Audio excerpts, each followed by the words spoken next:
दोस्तों लो दोस्तों ਅਸੀਂ ਮੌਜੂਦ ਹਾਂ ਜੀ ਮਿਲਤ ਮਾਰਕੀਟ ਲਾਹੌਰ ਤੇ ਐਮ ਮਸ਼ਤਾਕ ਜੱਟ ਕੇ ਜ਼ਰੀਏ ਲਾਤ ਇਹਨਾਂ ਨੇ ਬੰਪਰ ਤਿਆਰ ਕੀਤਾ ਜੇ ਔਰ ਦੇਖ ਸਕਦੇ ਤੁਸੀਂ ਇਹਨਾਂ ਨੇ ਆਪਣਾ ਹੀ ਜਿਹੜਾ ਵਾ ਡਿਜ਼ਾਈਨ ਆ ਉਹ ਬੰਪਰ ਤਿਆਰ ਕੀਤਾ ਜੇ।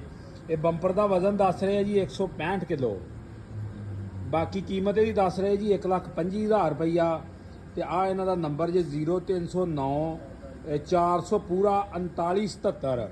ਆ ਲਾਈਟਾਂ ਸ਼ਾਟਾਂ ਲਾ ਕੇ ਲਟਰ ਪਟਰ ਪੂਰਾ ਮਾਹੌਲ ਬਣਾ ਕੇ ਭਾਈ ਇਹ ਬੰਪਰ ਦੇ ਰਹੇ ਜੀ 1,25,000 ਦਾ ਔਰ ਪੂਰਾ ਧਰਤੀ ਤੱਕ ਬੰਪਰ ਦੱਸ ਰਹੇ। ਬਹੁਤ ਜ਼ਿਆਦਾ ਵਜ਼ਨ ਆ। ਇਸ ਸਾਈਡ ਤੇ ਪਿਆ ਜੇ ਉਹ ਥੋੜੇ ਵਜ਼ਨ ਦੇ ਵਿੱਚ ਜੇ ਉਹ ਇਹਨੂੰ ਥੋੜਾ ਜਿਹਾ ਸਸਤਾ ਜੇ। ਤੇ ਆ ਜਿਹੜਾ ਵਾ ਫੁੱਲ ਮਜ਼ਬੂਤ ਹੈਵੀ ਡਿਊਟੀ ਬੰਪਰ ਆ ਦੇ ਸਕਦੇ ਬੈਕ ਸਾਈਡ ਤੋਂ। ਇਹ ਹਰ ਟਰੈਕਟਰ ਵਾਸਤੇ ਜਿਹੜਾ ਤਿਆਰ ਕਰ ਦਿੰਦੇ ਆ, ਭਾਵੇਂ 85 ਲਈ ਕਰਾ ਲਓ, 75 ਲਈ, 4x4 ਲਈ, 2 ਵੀਲ ਲਈ, ਗਾਜ਼ੀ ਲਈ, 640, ਨਿਊ ਹੋਲੈਂਡ 850 ਹਰ ਟਰੈਕਟਰ ਦਾ ਇਹ ਬੰਪਰ ਤਿਆਰ ਕਰਦੇ ਆ। ਜਿਹੜੇ ਕਿਸੇ ਦੋਸਤ ਭਰਾ ਨੇ ਕਰਾਉਣਾ ਹੋਵੇ ਨੰਬਰ ਇਹਨਾਂ ਦਾ ਦੇਤਾ ਵਾ, ਉਹ 'ਤੇ ਰਾਬਤਾ ਕਰਕੇ ਬੰਪਰ ਤਿਆਰ ਕਰਵਾ ਸਕਦਾ ਜੀ। ਬਾਕੀ ਇਸ ਤੋਂ ਇਲਾਵਾ ਇਹ ਹੁੱਕਾਂ ਬਣਾਉਂਦੇ ਜੇ, ਹੱਲਾਂ ਬਣਾਉਂਦੇ ਜੇ, ਆਪਣਾ ਇਹਨਾਂ ਦਾ ਕੰਮਕਾਰ ਆ ਵਰਕਸ਼ਾਪ ਆ ਇਹਨਾਂ ਦੀ, ਆਪਣਾ ਇਹਨਾਂ ਦਾ ਕਰਦੇ। ਇੱਕ ਇਹ ਨਵੇਂ ਡਿਜ਼ਾਈਨ ਦਾ ਬੰਪਰ ਤਿਆਰ ਕਰ ਰਹੇ ਆ। ਉਹ ਪਰਾਂ ਪਿਆ, ਉਹ ਵੀ ਜਦੋਂ ਬਣੇਗਾ ਉਹਦੀ ਵੀਡੀਓ ਦੋਸਤਾਂ ਨਾਲ ਸ਼ੇਅਰ ਕੀਤੀ ਜਾਏਗੀ।